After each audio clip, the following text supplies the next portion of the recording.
Le serment d'Hippocrate. Rien que le nom, ça évoque quelque chose, non? Une tradition médicale gravée dans le marbre, immuable depuis des millénaires.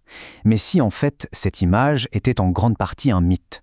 On va plonger ensemble dans l'histoire de ce texte et on va voir qu'elle est vraiment surprenante.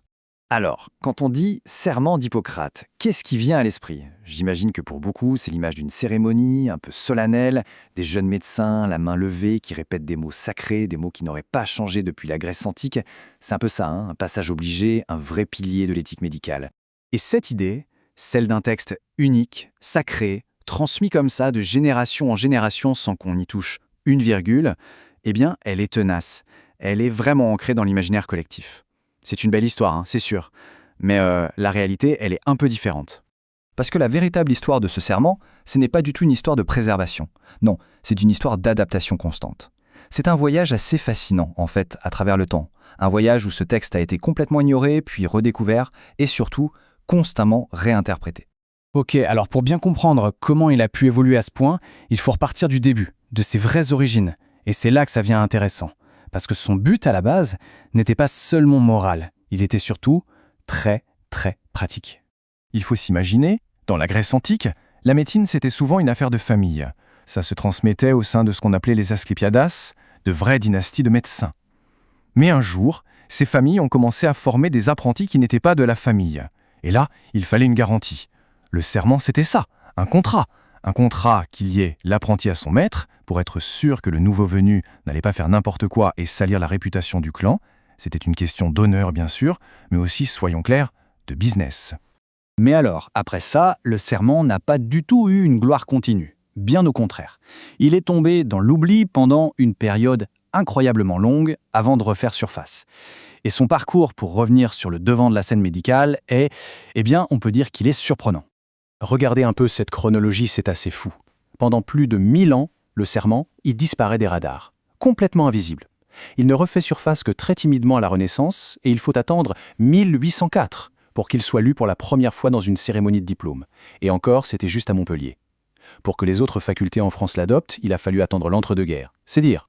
Et ça montre bien à quel point le texte a changé. Dans l'original, il y avait des interdictions très précises.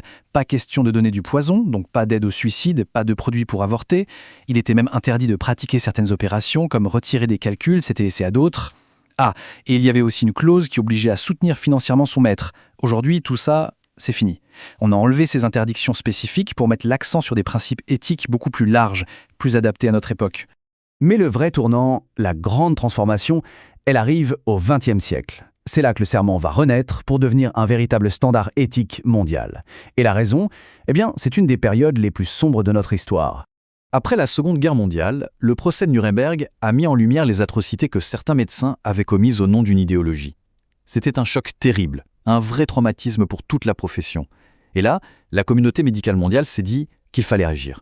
Il fallait un texte nouveau, fort, universel, pour réaffirmer les bases de l'éthique et jurer que plus jamais ça.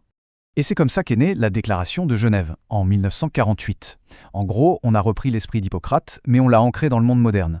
En réponse directe à ce qui s'était passé, on y a gravé l'interdiction formelle d'utiliser le savoir médical pour violer les droits humains. On a aussi ajouté le principe de non-discrimination, pas de différence selon l'âge, le genre, la race. Et puis, il y a une nouveauté intéressante, le devoir pour les médecins de prendre soin aussi de leur propre santé. Mais attention, l'histoire ne s'arrête pas là. L'évolution continue, même aujourd'hui. D'ailleurs, si on compare la Déclaration de Genève avec la version utilisée en France, celle de 2012, on voit des différences, des nuances importantes.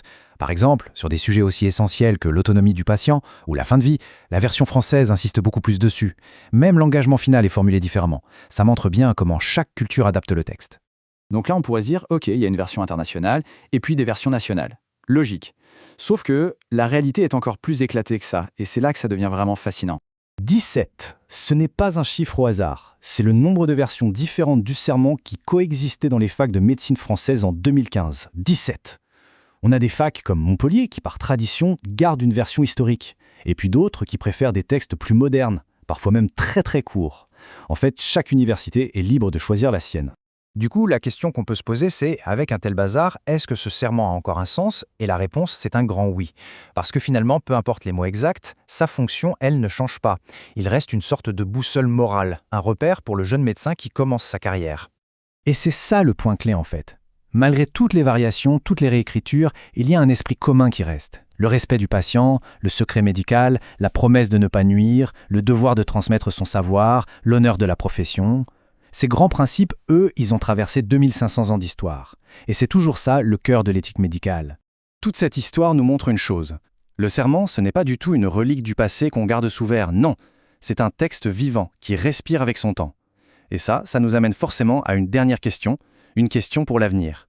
Face aux révolutions qui arrivent, l'intelligence artificielle, l'édition du génome, quelles seront les nouvelles promesses des médecins de demain?